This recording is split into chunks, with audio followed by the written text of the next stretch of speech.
Die erste Jahreshälfte ist bereits Geschichte und die Sommerferien stehen vor der Tür. Höchste Zeit also, ein erstes Fazit zu den Anpassungen an unserem diesjährigen Faltcaravan-Setup zu ziehen und natürlich auch gleich die nächsten Optimierungen vorzunehmen.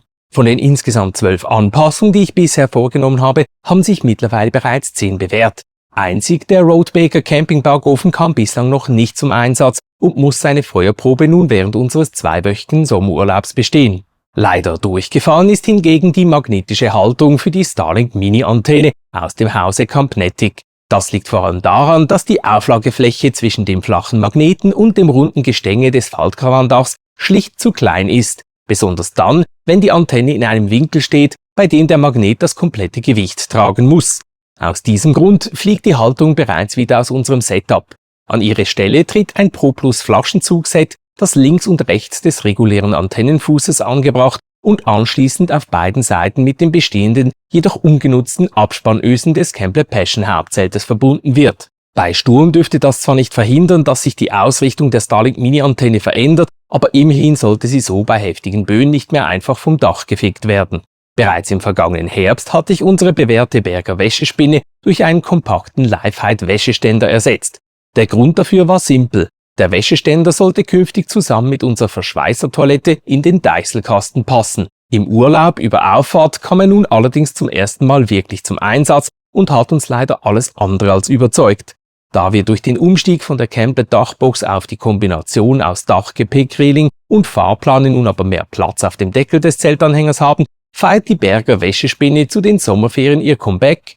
Neu wird sie nämlich einfach auf dem Deckel verstaut. Allerdings gibt es noch ein drittes Element aus unserem Setup, das für die Sommerferien ausgetauscht wird. Und zwar ersetzen wir den 12 Volt Bosch Professional Akkuschrauber durch einen 18 Volt Einhell-Schlagschrauber. Die genaue Bezeichnung ist leider ziemlich kryptisch, zum Glück packe ich aber wie immer alle angepassten Produkte mit exakter Bezeichnung und passendem Link unten in die Videobeschreibung. Der Wechsel von Bosch zu Einhell erfolgt nicht etwa, weil ich mit dem Bosch Akkuschrauber unzufrieden gewesen wäre.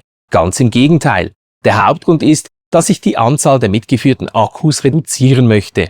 Da unsere mobile Clesana X1 Verschweißertoilette ohnehin auf Einhell-Akkus setzt, macht der Wechsel auf einen Einhell-Schlagschrauber für uns einfach Sinn. Zudem nutze ich diesen auch abseits des Campingplatzes für die Montage von Zeltanhängerzubehör und den Schnellverschluss zum Tauschen der Bits liebe ich jetzt schon. Da unsere Tochter über Auffahrt einen Westfield Modular Campingschrank in ihr Faltquadrant entführt und kurzerhand als Kleiderschrank umgenutzt hat, möchte unser Sohn nun ebenfalls eine Westfield Modular Tasche ohne das dazugehörige Gestänge als Kleiderschrank in sein Faltcaravan-Schlafzimmer mitnehmen. Dadurch fallen nun ein Westfield Modular 2 Gestell sowie 2 Eurotrail Hängeschränke weg, die bislang als Kleiderschränke für die Kinder gedient haben. Und da meine Frau zuversichtlich ist, dass wir den Westfield Modular Schrankturm im Esszimmer bzw. Vorzelt nicht zwingend benötigen, stocken wir die beiden von den Kindern in Beschlag genommenen Taschen bzw. Schränke vorerst auch nicht auf. Mal sehen, ob wir diese Entscheidung im Sommerurlaub noch bereuen werden. Während die aufblasbare Matratze im Anbau bzw. im Schlafzimmer unserer Tochter im Sommer kein Problem war, bildet sie im Frühling, Herbst und erst recht im Winter natürlich eine Kältebrücke zum kalten oder sogar gefrorenen Boden. Aus diesem Grund kommt dort neu dieselbe praktische Quetscher Campingliege zum Einsatz, die einige von euch bereits aus meiner Faltcaravan-Halle kennen. Und damit es sich darauf fast so bequem liegt wie auf unserem Froli-Bettsystem, kommt natürlich die dazu passende selbstaufblasende Matratze zum Einsatz.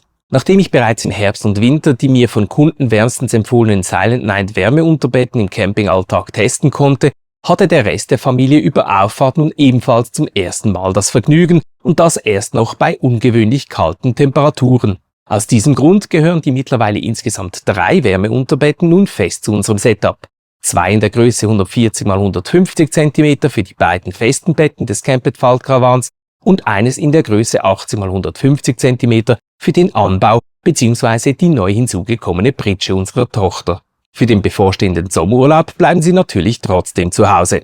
Die Kinder haben sich außerdem noch einen Toilettenpapierhalter gewünscht, den man neben der Verschweißertoilette direkt am Campingschrank befestigen kann. Bei der Recherche bin ich auf den simplen Hennes Anton gestoßen, der sich nun demnächst den Kinderhänden stellen muss.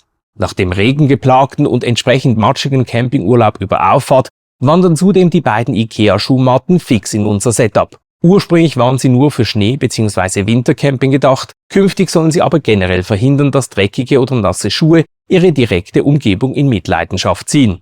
Auch die beiden hochelastischen Frachtnetze von Senjason oder Amazon, was sich fast schon reimt, haben sich bereits bewährt.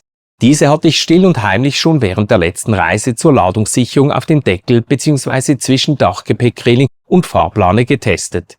Dabei wird ein Netz unter und eines über der Ladung gespannt und mit Hilfe der mitgelieferten Karabiner an der Reling und/oder am Verzurösenset befestigt. So kann die Ladung während der Fahrt bei starkem Bremsen oder Beschleunigen nicht mehr verrutschen oder gar verloren gehen. Damit erhöht sich die Anzahl der Anpassungen an unserem Faltkaran-Setup für 2026 von 12 auf insgesamt 20.